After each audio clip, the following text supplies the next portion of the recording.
Did you ever stop and wonder about the hidden secrets behind those famous cartoons from the 70s that shaped the backdrop of your Saturday mornings? Well, that's what we're diving into today. Not just a list of trivia, but a journey into the behind-the-scenes world of cartoons you never got to see. You remember Scooby-Doo, but what you probably never realized is how the entire 70s animation landscape bent itself into a Scooby-shaped mold. You couldn't escape it. Everywhere you turned, there was a group of teens, a mascot, and a mystery, each show echoing the same structure you grew up thinking was totally normal. You can picture the setup instantly, the van rolling to a stop, the faint scent of fall leaves outside your childhood window, that crunchy Saturday morning quiet before anyone else woke up. Scooby's world didn't just sound a certain way, it felt like a weekly ritual. That formula came from one thing, the network panic of the late 60s, when parents blamed cartoons for being too violent. So studios reinvented danger as mystery. Hanna-Barbera leaned in so hard that by the 70s they created whole assembly lines of mystery-solving teens plus creature shows. It was cost-effective, fewer backgrounds, slower animation cycles, lots of reused walk cycles, and you never noticed because the rhythm felt so comforting. Compare that to today, where animation explodes with high frame rates and digital effects. Back then, they had maybe a handful of character poses per sequence, and you watched it like it was magic. Do you remember which Scooby clone was your cartoon without realizing it was a clone? Maybe Godzilla comes next in your memory, though not the Godzilla you think you know. You can almost hear that deep, echoing roar from the opening credits, vibrating through the cheap TV speakers that sometimes crackled when the volume was too high. But the sensory detail that really sticks is the contrast, that familiar silhouette rising from the ocean. But instead of terror, you felt excitement, relief. The team on the Calico pressed a little handheld device, and the greatest monster ever made came to help. Here's the context you never learned as a kid. This was the American attempt to make Godzilla safe. They scrubbed away the allegory of nuclear devastation,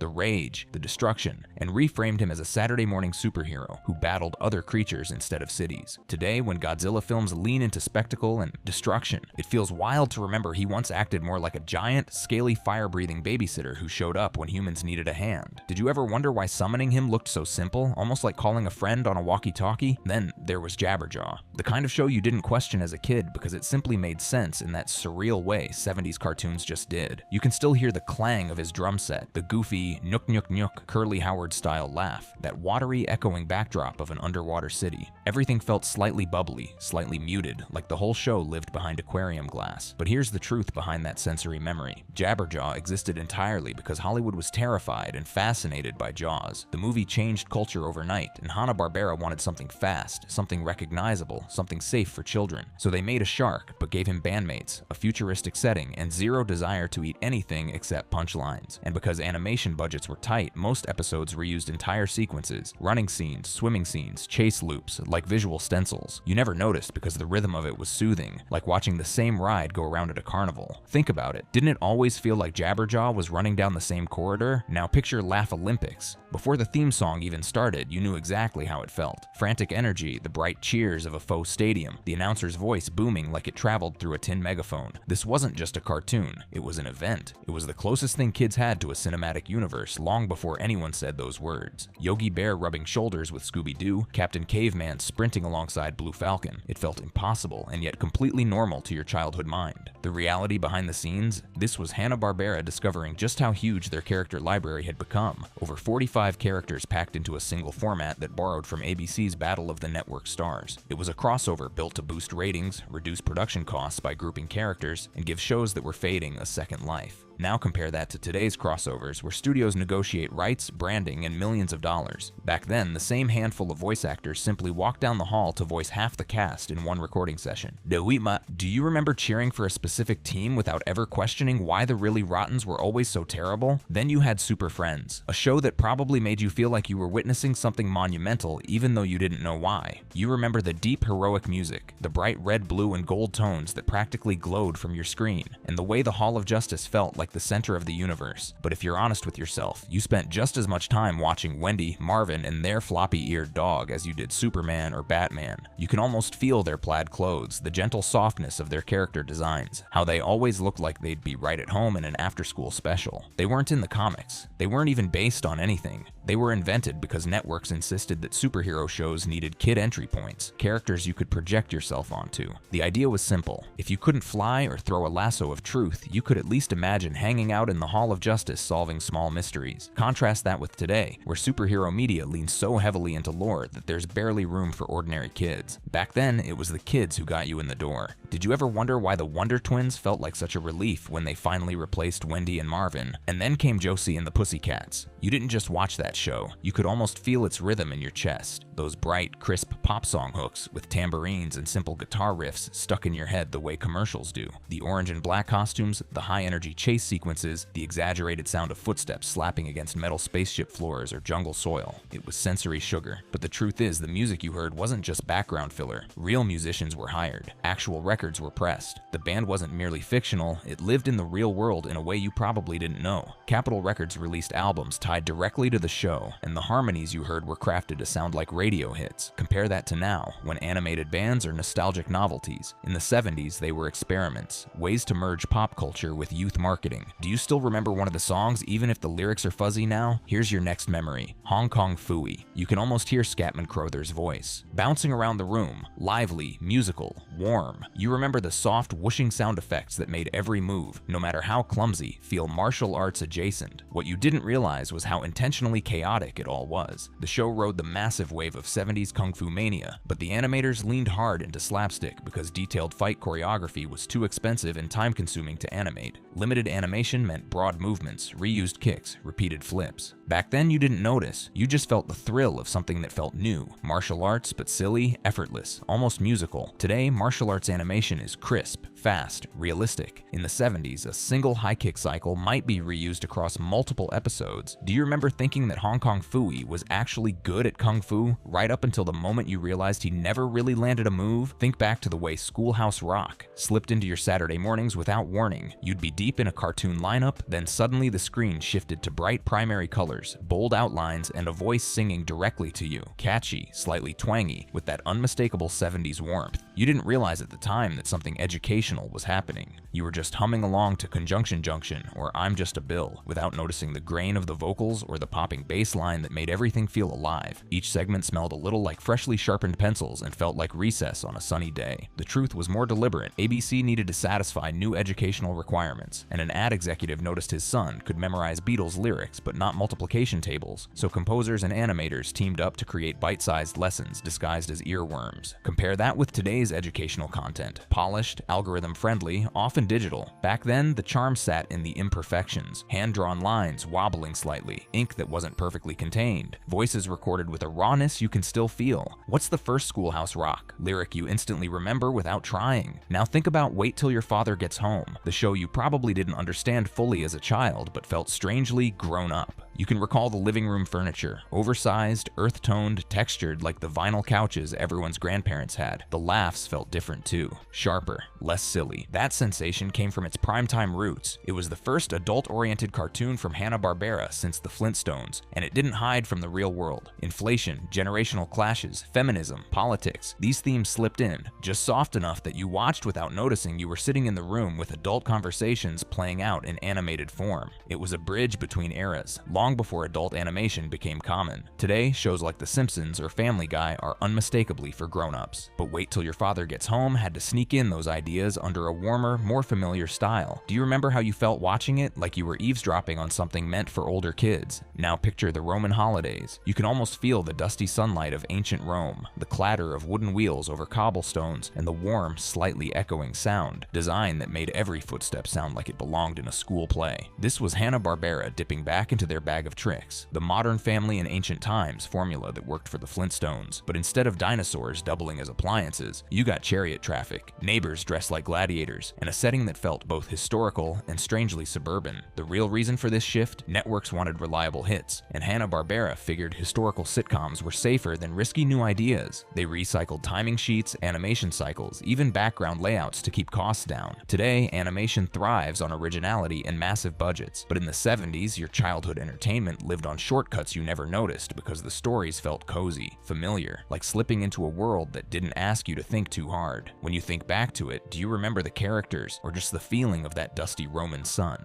Then there was Fat Albert and the Cosby Kids, which didn't just entertain you, it grounded you. You can still hear the opening, that distinct bass guitar line, the deep voice saying, "Hey, hey, hey," and the urban neighborhood scenery that felt rawer than other shows from the time. The colors were deeper, the edges grittier, like the world was drawn with thicker markers. Behind those memories were stories pulled from real childhood experiences. The characters weren't cartoon archetypes. Babe Korchester, they were composites of real kids, real attitudes, and real problems. Every episode ended with a moral, but not the soft, sanitized kind. They tackled drug use, honesty, bullying, responsibility, topics that most children's shows danced around. What makes it stand out compared to today? Modern shows either sugarcoat issues or drop kids straight into harsh realities. Fat Albert lived in the middle, where lessons felt personal, not preachy. Which character did you see a bit of yourself in? Even if you never said it out loud, you might not remember the Banana Splits Adventure Hour for its details, but you remember the vibe. Those giant mascot costumes, the bouncing theme song that felt like a carnival ride, and the trippy colors that looked like someone spilled melted crayons onto the screen. It was part live action, part animation, and all chaos. You could practically smell the inside of those oversized furry costumes. Warm, plasticky, a little sweaty. This hybrid format came from the late 60s counterculture influence bleeding into kids' TV. Networks wanted something that felt fun, musical, and slightly psychedelic, without ever admitting that was the goal. The animated segments were cheaper filler, bridging the live-action skits. Compare that to now, when live-action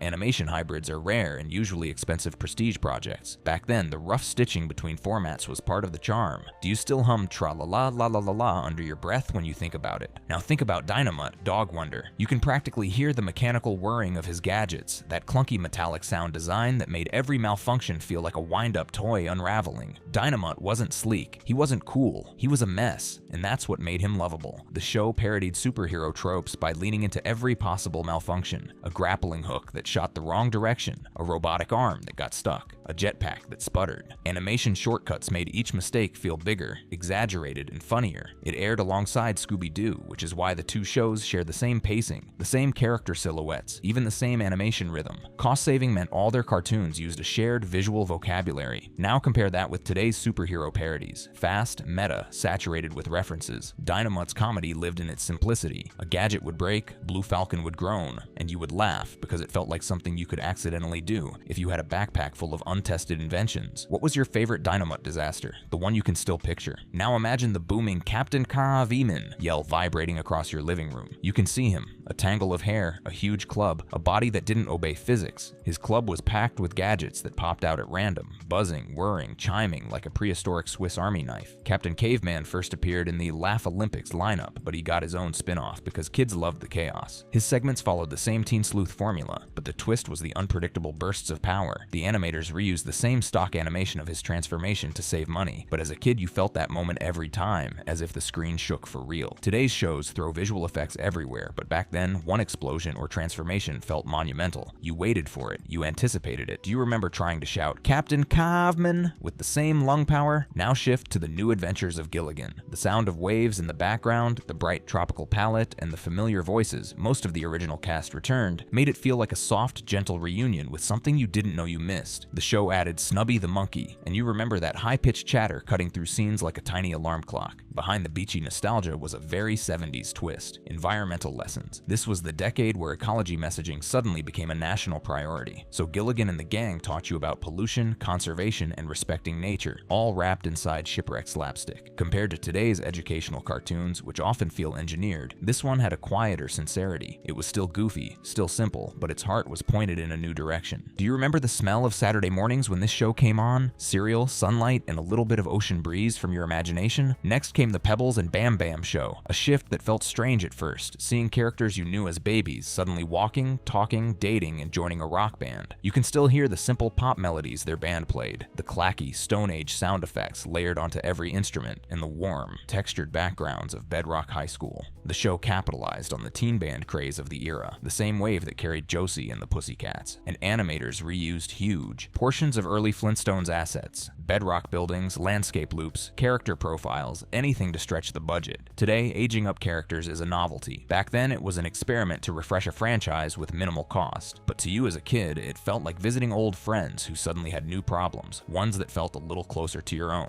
Did you ever imagine yourself in Bedrock High, even for a second? Now picture the Harlem Globetrotters in animated form. Not the real-world echo of sneakers squeaking across a court, but the jazzier cartoon version, where every bounce of the ball had a musical note tucked inside. and every trick shot sparkled with that soft, magical ping only Hanna-Barbera sound designers could create. You remember the warm grin of Curly, the effortless confidence of Meadowlark Lemon, the way the whole team moved like they were skating instead of running, and you remember Granny driving that bus with a cracked voice full of charm, who somehow fit into the whole thing like she'd been part of the team forever. What you didn't realize then was how historic this show was. It was Hanna-Barbera's first production with an all-black cast, and it treated the team's athletic brilliance as something whimsical, globetrotting, almost heroic. Episodes leaned into mystery solving, sportsmanship, and good-hearted teamwork, all wrapped in a fast-moving plot so tight you barely noticed how often backgrounds repeated, or how limited the animation really was. Contrast that with today's portrayals of athletes in animation, often gritty, stylized, or hyper-realistic. The 70s version was softer, more playful, meant to make you feel like you were riding along in the Globetrotters bus while sunlight flickered through the windows. Which player always caught your eye first when the opening theme started? Now drift into the world of wacky races, even if you first caught it in reruns. You remember that announcer's voice, fast, excited, almost too energized for the tiny speaker it came through. The racetrack background zipped by in muted desert colors, and the cars themselves sounded like a mishmash of lawnmowers, dragsters, and wind-up toys. But here's the detail that sticks once you revisit it as an adult. Dick Dastardly never wins. Not once. 34 episodes, dozens of races, countless traps and shortcuts, and he never crosses the finish line in first place. As a kid, that fact never sank in. You just knew he'd screw something up. Maybe a lever would jam, or Muttley's snickering would distract him, or his trap would backfire spectacularly in a puff of reused smoke animation. Behind the scenes, Hanna-Barbera built that failure into the DNA of the show. They wanted a villain kids could rely on to be a villain, but also a clown, someone who guaranteed chaos but never real harm. Compare that with today, where villains get redemption arcs and layers. Dastardly had one layer, lose with style, and it worked. What do you remember more vividly, the race itself or Muttley's wheezing laugh? Think about the Pink Panther show and how different it felt from anything else on TV. When you strip back your memory, what stands out first is the quiet, the subtle shuffle of footsteps, the soft swish of a tail, the exaggerated creaks and taps that filled the silence where dialogue should have been.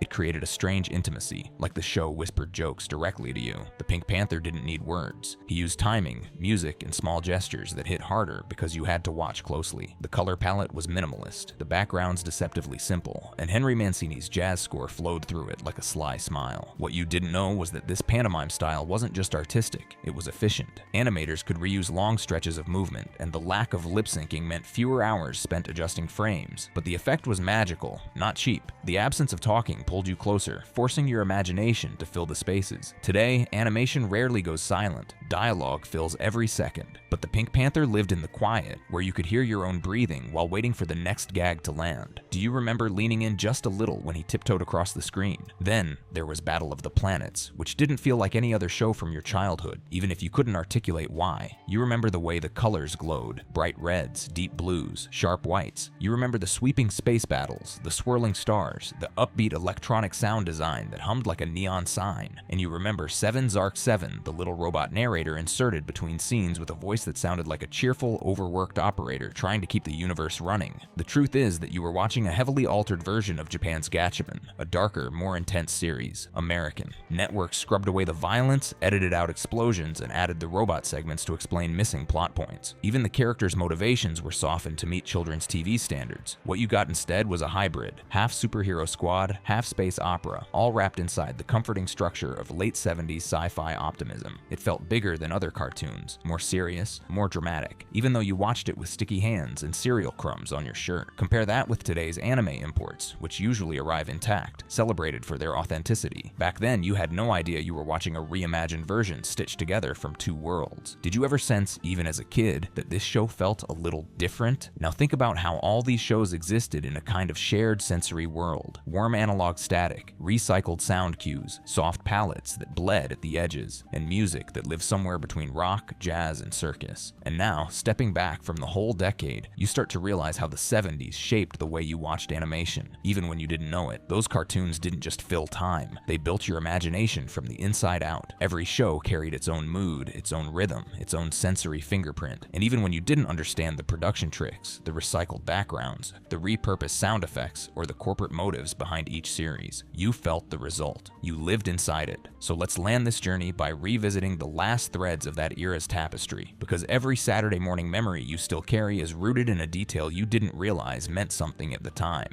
Think about how these shows didn't just appear on your TV. They arrived like friends, and leaving them behind was never really leaving them at all. One last image. That moment the channel switched to a commercial break, and you caught your reflection in the darkened part of the screen. Wide-eyed, cereal spoon halfway to your mouth. The cartoons were loud and colorful, but your room was quiet. You were alone, but never lonely. Those characters were with you. When you think about the 70s now, you're not actually remembering each plot. You're remembering the feeling of connection, the way every cartoon seemed like it was talking directly to you, even though it was made on budget sheets with voices recorded in tiny studios and animation painted by hand on cell after cell. And that's why these behind-the-scenes truths hit so hard now. They show you just how much heart was hiding inside the shortcuts. So let's step through the final reflections in the rhythm you now know so well. You might not have realized it at the time, but each of these cartoons, every single one, carried a secret intention. Scooby-Doo clones were built to calm parents. Godzilla was reshaped to protect children from fear. Jabberjaw existed to ride the wave of a blockbuster. Laugh Olympics was an early crossover before the word existed. Super Friends was designed to make superheroes safe. Josie and the Pussycats bridged music charts and animation. Hong Kong Phooey leaned into slapstick because action was too expensive. Schoolhouse Rock built learning around melody. Wait Till Your Father Gets Home softened the edges of adult life. The Roman holidays recycled history to save production costs. Fat Albert blended real stories with moral clarity. The Banana Splits blended psychedelia with children's humor. Dynomutt mocked the genre it lived inside. Captain Caveman hit a tech gimmick in a prehistoric joke. Gilligan's Animated Island carried the 70s eco-message. Pebbles and Bam Bam aged characters into your world. The Harlem Globetrotters broke ground without telling you it was groundbreaking. Wacky Races taught consistency through absurdity. The Pink Panther trusted silence where others relied on noise. Battle of the Planets showed you a different culture long before you knew. Each one pulled you in through a door you didn't realize was there. Now imagine yourself sitting cross-legged on that old carpet again. You hear the faint buzz of the CRT screen. You sense the warmth of the sunlight creeping through the blinds. You feel the slight stiffness of the cereal box you kept turning to read even though you memorized the back. Everything felt slow in the best possible way. Every moment held just enough space for imagination. These cartoons didn't need to overwhelm you with effects or rapid pacing. They let you breathe with them. They let you grow with them. They guided you through simple lessons wrapped in bizarre plots and limited animation because they weren't actually trying to impress you. They were trying to reach you. And the fact that you're here now, remembering them, means they succeeded. So if even one of these memories made you smile, even for a second, then here's where I ask you for something simple. Tell me, which cartoon shocked you the most with something you didn't know? Tell me which one tugged a memory loose. Tell me which one made you feel like that kid on the carpet again. Drop your favorite fact or your favorite cartoon in the comments. Like the video if you want more journeys back into the shows that built your childhood. And subscribe because there are a lot more half-forgotten secrets waiting to resurface, and I'd love to bring them back to life for you one story at a time. Now go ahead. Which 70s cartoon just came rushing back the strongest?